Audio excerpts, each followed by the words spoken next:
can we say the same about the next film on the list, which is Ghost World? And Drew, Yes, we can. you must pass judgment. We can say that. Is that it? Yes. Or will I tell Moving you on more? from no. Okay. Terry Zweigoff's Ghost World, adapted from Daniel. I'm going to go with Clovis because I think Klaus doesn't sound right. But my apologies if you are listening, which will totally happen.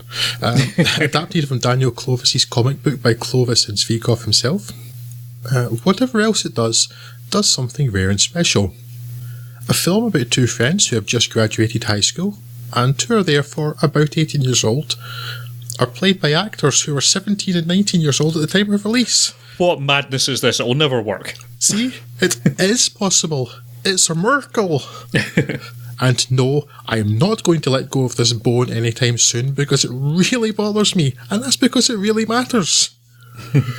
The two friends are Enid, Thora Birch, and Becky, Scarlett Johansson, lifelong kindred spirits and self-identified weirdo outsiders who are unimpressed by and sneer at almost everything and delight in the odd and unusual, but who are not themselves above the sort of petty prank that one imagines they might have been subject to in high school. One such is calling a number found in the missed connections section of their local newspaper, pretending to be the sought-after woman so that they can see who the poor sap is that turns up to have his day ruined. Said poor sap is Steve Buscemi Seymour, a lovelorn loner with little luck in relationships who bemoans his unpopular passions while being beholden to them. I don't want to meet someone who shares my interests. I hate my interests. Soon after his failed date, the disaffected and lonely Enid befriends Seymour, and as that unlikely friendship blossoms and helps Enid to postpone her move into the real grown-up world, Becky slowly becomes more part of that, and their long-held plans, including finding a flat together, begin to unravel. Ghost World is at heart a character piece, and doesn't seem to have a lot to say, on the surface at least setting aside its commentary on popular culture and inauthenticity. But its true story is underneath, the slow, sad, but very real ending of our friendship. As with the surface level events, there's no great drama, no inciting incident, no grand betrayal. There's just the slow drifting apart of two people who have been close for a long time, without malice or rancour. And it's gently heartbreaking, in large part due to its veracity. Despite having, naturally, bought it as soon as it was available on DVD. This sound familiar at all? I don't think I watched Ghost World again after seeing it in the cinema, and I'm rather sad about that now. It's just as compelling and affecting a film, and funny, as I remember finding it then. Perhaps even more so now with more life behind me. There's a lot of ennui, but also a lot of humour and hope, and while some of Enid and Becky's words and deeds are unkind and even cruel, they themselves are written and played as naive and defensive, rather than genuinely nasty. Much of that character comes from the great central performances, and there's plenty of evidence here to explain Scarlett Johansson's career as an actor. But it raises the question of why Thora Birch, who had of course also starred in Sam Mendes' multiple award-winning American Beauty just 2 years previously, of which she was by far the best part, wasn't similarly successful as she has much the larger role and is fully up to it. She's particularly good in her scenes with Steve Buscemi, and their chemistry is very much that of two social misfits finding something they need in the other. There's sexual tension too, but they manage to make it more like, dude, not a good idea, than simply creepy and inappropriate.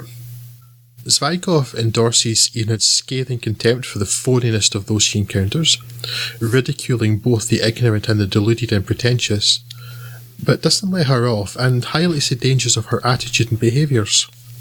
That despite it being a shield against the world, it could leave her painfully lonely or embittered. A ghost, in fact. But there's hope, not least in her youth. And the film ends on a note of potential for anything, even if it's mixed in with the grief of the end of her life as was. It's kind of lovely, really. Yeah, much like yourself, I think I liked this when I first saw it, and I've had a lot of affection for it, but I don't think I've seen it since 2001, was this? Yeah. Yes, let's pretend that's not the case. It's it holds a kind of special place in my mind because it was by no means the first independent film I've seen, but in terms of it being like a quirky American independent thing that I saw at a cinema on screen, it would be amongst the first. It's certainly one of the few that I kind of quite vividly remember from my, sort of still be uni kind of days. I guess it would have been then. So it's kind of had a place in my heart just for its status as being a little outsider film full of little outsiders, and when you perhaps feel like an outsider yourself, it can create those connections, and it's good to see like nearly 20 years later that it's still just really nice. It's a really human film, and it's got lots of really great character work in it from pretty much everyone throughout the cast. Obviously great performances both in supporting roles and all the mains, so I don't really have an awful lot of criticisms to it.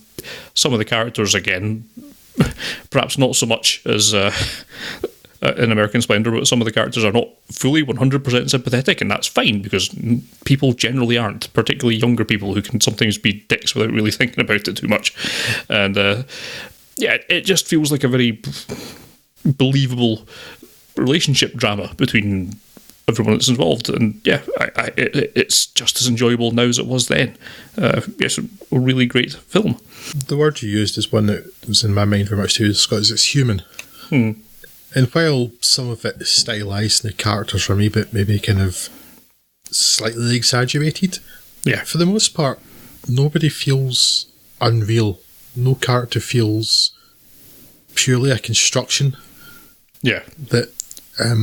That people like this do exist. Particularly when you're talking about American high schools. Yes. And the things that happen to them are on a human scale as well. Like, as I said, there's no great drama or anything. But it's the things that can affect people's lives, just the small things, but they add up, or there's more significance to them than maybe you realise at the time. And the film's full of that sort of thing. Yeah. Although, this is probably very American, but are high school graduations actually sponsored? That struck me as weird. That Tropicana would sponsor a high school graduation. Yeah. Bizarre. I think the only question I have left is I feel there's something in the ending that I don't understand. I'm not quite sure what they're saying, because I'm not sure the ending actually happens. Yes, on the bus to nowhere. On the bus that comes to an out-of-service bus stop, and she gets on and doesn't pay or show her pass or anything, and gets on, leaves the town, and she's the only person on that bus. Like, this is a metaphorical journey to the future. Okay, I get it, but why is it the only strictly metaphorical thing in the whole film if it is, in fact, a ghost bus? Yes. I don't know, I thought the pair of jeans that kept walking past on the sidewalk was also a metaphor for jeans on a sidewalk. It's a very literal metaphor. But it's a peculiar ending. Thanks, Wikipedia. It is saying that people have been saying as a Wiggle that it could be seen as a metaphor for suicide, which didn't get at all. But it is an unusually stylised bit of filmmaking to put in a film which otherwise is not full of it in that regard. So yes, a bit of an unusual way to close things off, but I feel it fits.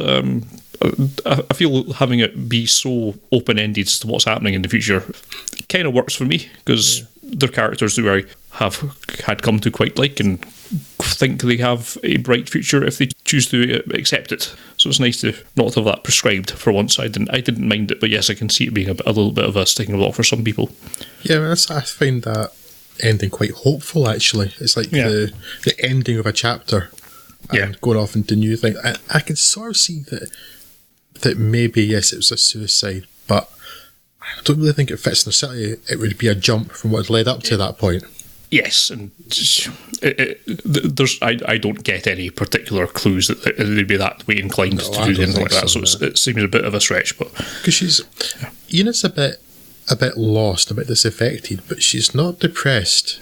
No, she's not despairing or anything like that. So it really would be out of nowhere. It wouldn't fit with the character at all. Yeah. One other thing that I always remember from this film too, though, it starts off with this brilliant musical number from a Bollywood film called Jaan Pehchan Ho, which is fantastic, and you will not get it out of your head if you watch this. In terms of coming out of the cinema, seeing this, and immediately trying to find that song because it's fantastic. Yeah, it is. Entertaining dance at the start too. So. Apropos of nothing really, it's another thing of this film I happen to particularly like. Yeah.